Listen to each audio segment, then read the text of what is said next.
The most dangerous moment of their trip wasn't a wrong turn, a missed trail marker, or a sudden drop in temperature. It was this: a fit man laughing at a map.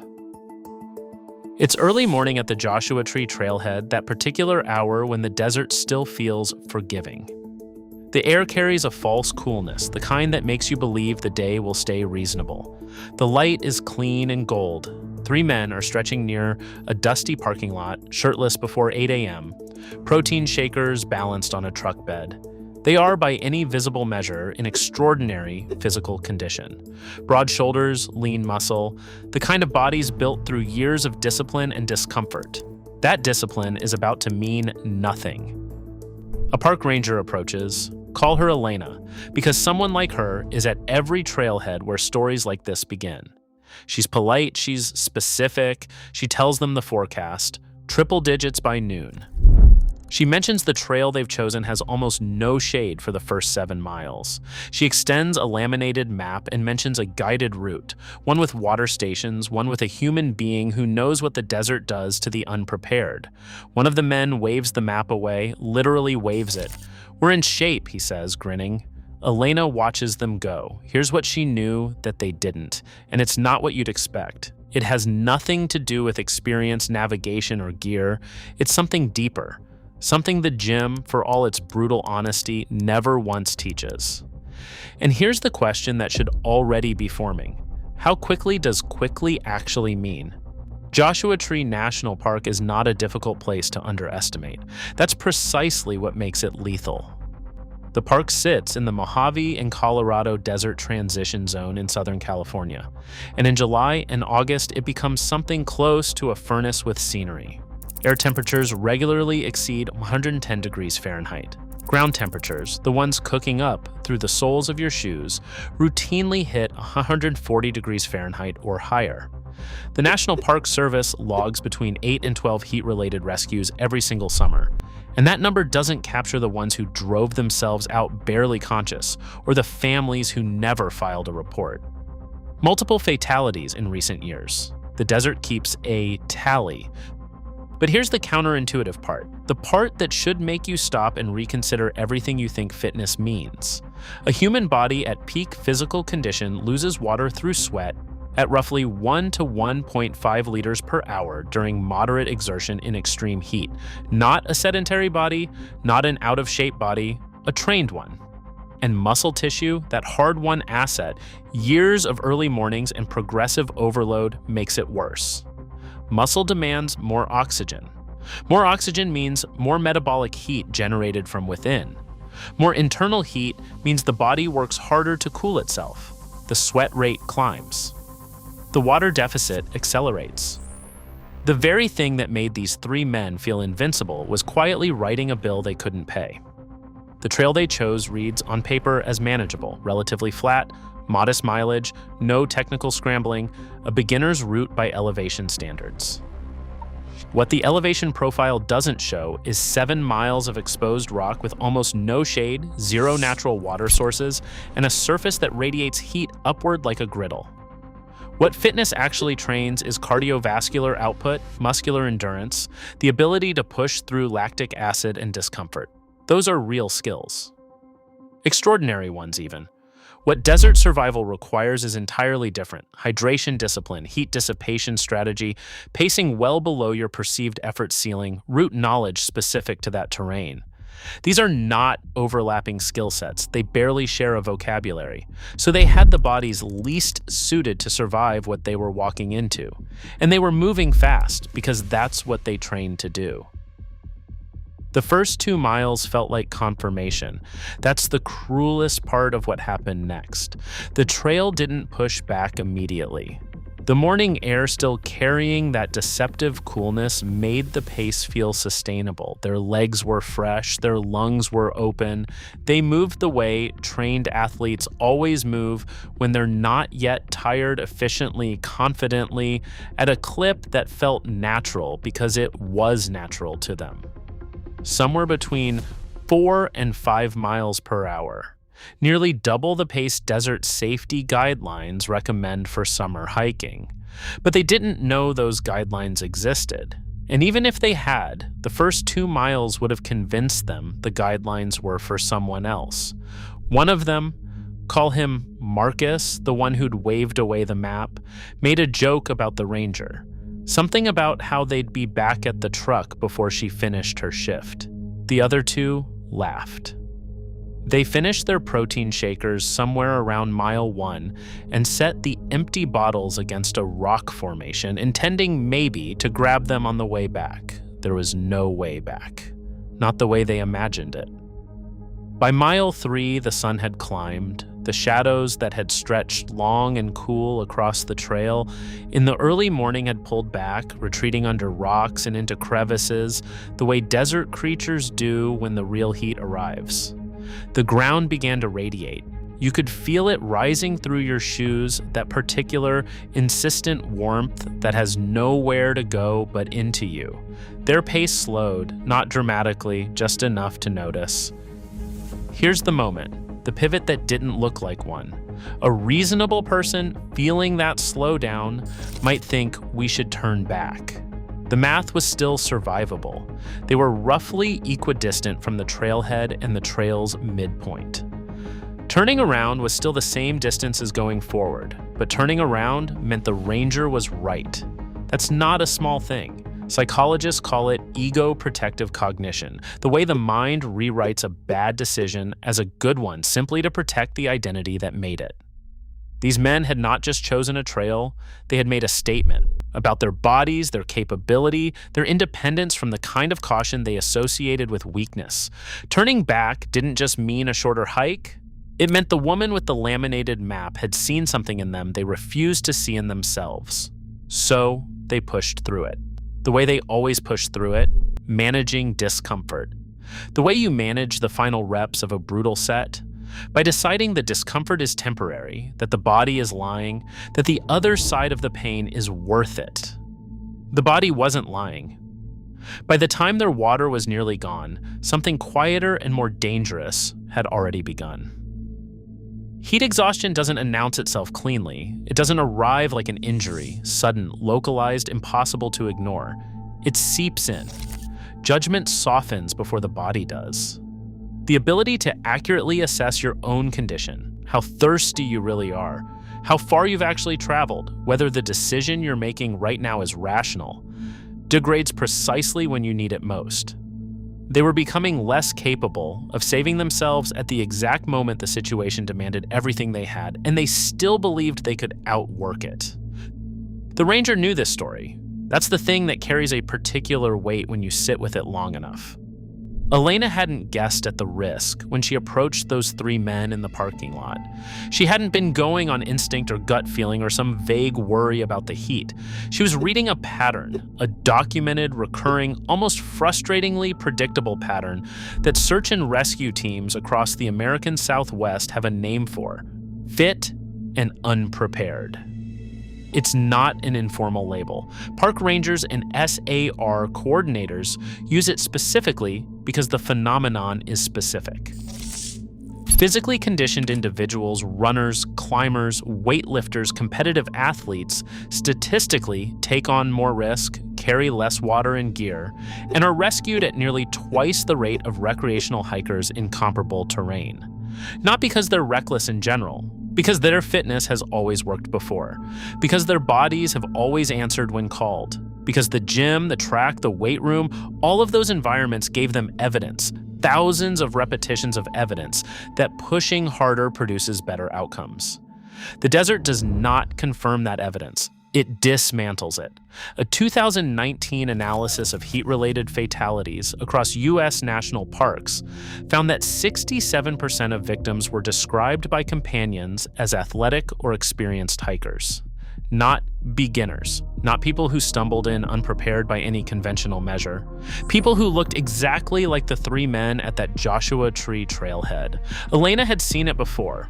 A version of it anyway, the grin, the wave, the protein shakers. The guided route she'd offered wasn't a tourist shortcut or a consolation prize for people who couldn't handle the real trail. It had water caches positioned at intervals calculated against the heat curve of a summer afternoon. Its itinerary was built around shade timing, moving through exposed sections before the ground temperature peaked. The guide assigned to it was trained in wilderness medicine, specifically in recognizing the early signs of heat illness before the person experiencing it can recognize them in themselves. What those three men refused wasn't a map.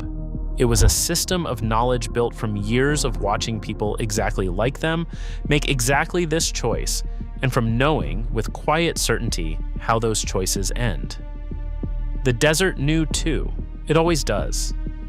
They didn't return by evening. That's how it starts, officially. Not with a distress call, not with a signal flare, but with a truck still sitting in the parking lot after dark. A vehicle that should have left. A ranger doing a final sweep, shining a flashlight across license plates, doing the arithmetic of hours. A welfare check was filed. Search and rescue was activated. What most people don't understand about a desert search and rescue operation is that it isn't a clean clinical response. It's a second emergency layered on top of the first. The same conditions that created the crisis, triple-digit heat, radiant ground temperatures, zero shade, are the conditions the search teams walk into. Helicopter pilots navigate thermal turbulence that makes low-altitude flying genuinely dangerous. Ground teams carry their own water loads, their own exposure risk, their own margin for error. In Joshua Tree, a full summer search and rescue deployment runs upward of $3,000 per helicopter flight hour. A multi-day ground search can involve dozens of personnel across shifting grids. The terrain doesn't make it easier. Joshua Tree's backcountry is a maze of rock formations, dry washes, and false ridgelines that look identical from above and below. A person who has stopped moving is almost invisible in it. Elena was part of the team that went looking. She has been part of teams like this before. She will be part of teams like this again. That's not cynicism, it's just the reality of what her job contains. They found all three men. The cause was heat-related. It was fast. The way the desert is always fast once the margin is gone.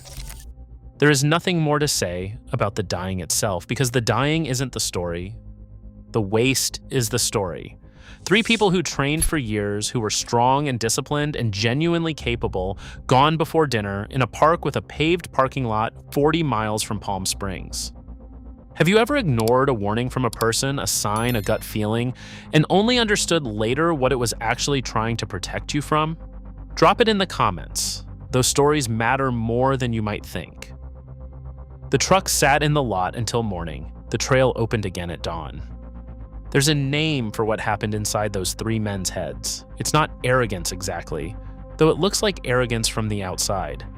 Psychologists who study high-performance athletes call it competence transfer, the unconscious assumption that mastery in one physical domain extends to all physical domains. You've built something real, you've earned it, and so your nervous system generalizes the lesson, I am capable, without attaching any fine print. It's not irrational. It's actually how expertise is supposed to work. A surgeon who's skilled in one procedure develops intuitions that carry over to others. A mechanic who knows engines learns new engines faster. Competence does transfer, except when the domains are fundamentally different. And the gym and the desert are not the same domain wearing different clothes. They are different worlds operating under different rules. Here's the specific error. In a gym, suppressing discomfort is the skill. Every serious athlete learns to override the body's quit signals, the burning legs, the labored breathing, the voice that says, stop. You train that voice out of yourself, you build a callus over it. That callus is a genuine achievement. It's what separates people who make progress from people who don't. But in the desert, that same callus becomes the liability. The body's distress signals, the thirst, the fatigue, the creeping confusion aren't weakness to be overridden. They're data. They're the only early warning system you have. And these three men had spent years learning to ignore exactly that system. Now add the group dynamic. They weren't making decisions alone. Research on adventure context decision-making consistently shows that in high-confidence peer groups, the likelihood of any individual raising a safety concern drops by as much as 74%. Not because the concern doesn't exist, but because no one wants to be the one who says it first. Doubt requires a speaker. And in a group where everyone has staked their identity on being the kind of person who doesn't back down, doubt stays silent. Think about a moment in your own life, a workout, a road trip, a decision made in front of people you wanted to impress. Did you ever push past a signal you should have heeded because someone was watching? Most of us have. That's the uncomfortable truth this story keeps circling back to. If you want to keep following stories that make you think differently about risk, confidence, and the decisions we make when we're certain we're right, subscribe to Doomed Departures, not to support the channel, but to be part of a community of people who believe that understanding how things go wrong is the most important kind of knowledge there is. They didn't fail as three individuals who each made a bad call. They failed as a system optimized for performance, for pushing, for never being the weak one, and completely blind to survival. The confidence wasn't a character flaw, it was a feature that became a fatal bug the moment the environment stopped rewarding it. This isn't a story about three men who are reckless, it's a story about a very specific kind of confidence that our culture builds, celebrates, and never once warns us about. Elena didn't hand them a map because she doubted their fitness. She wasn't looking at their shoulders and thinking, these men can't hike. She was looking at their setup. No hydration vests, no electrolytes, no sun protection, protein shakers instead of water, and running a calculation she'd run dozens of times before. She was thinking in systems. They were thinking in bodies. That distinction is everything. A wilderness guide at a desert park isn't a tour escort. The professional certification requires wilderness first aid training, route-specific knowledge calibrated to season and time of day, and critically, the formal authority to turn a group around without debate. Not suggest it, not recommend it, decide it. That authority exists because the research is unambiguous. Groups in distress don't self-correct. The same social pressure that kept those three men moving past mile 3 would have kept them moving past mile 7, past mile 10, past the point of no return. A guide breaks that loop from outside the system. Think about how we accept this logic everywhere else. Elite powerlifters, the strongest humans on the planet, use spotters. Not because they might fail the lift, because the cost of failing once without a spotter is permanent. Surgeons work in teams with checklists and second opinions built into the procedure. Commercial pilots fly with co-pilots and air traffic control even when the weather is clear and the route is familiar. Competence doesn't eliminate redundancy. It earns the right to use it intelligently. The three men at that trailhead understood spotters. Every one of them had used one, had probably insisted on one for a heavy squat or a max bench. They knew the logic in the weight room, not because you can't, but because the margin for error is zero. Elena's knowledge isn't locked away somewhere, it's free. It's waiting at the ranger station at the Joshua Tree Visitor Center, staffed every morning before the trails open. Walk in. Ask what the day looks like. They will tell you exactly what she told those three men, and they'll mean it just as much. But here's what to carry with you before you even get there. 1 liter of water per hour minimum in summer desert heat. If you're muscular, if you've spent years building that engine, budget more. Your body runs hotter than you think. Start before 7 a.m., when the ground hasn't yet absorbed the day's radiation. Afternoon, that rock surface hits 140 degrees. Your shoes are not insulation enough. Set a turnaround time before you leave the parking lot. Not a turnaround distance, a time. Write it on your hand if you have to. When that time comes, you turn around regardless of how good you feel, regardless of how close the next landmark looks. The three men never set one. That single missing decision is the thread you can pull from this entire story. Know the early signs of heat illness in yourself and others: confusion, dry skin when you should be sweating, no urge to urinate for hours. Any one of those means you stop, not slow down, stop. The ranger's knowledge was always available to them. It's available to you right now. And that brings us back to where this began, a fit man laughing at a map. The map wasn't an insult to his strength. It was a record of every person who came before him, equally strong, equally certain, and equally wrong about what strength meant in that place. Elena wasn't offering caution. She was offering the only currency the desert actually accepts: knowledge earned by people who survived long enough to write it down. The three men had built extraordinary bodies. What they never built was the one thing that morning required: the willingness to let someone else's hard-won experience matter more than their own confidence. The desert doesn't care how much you lift, but it will work with everything you bring.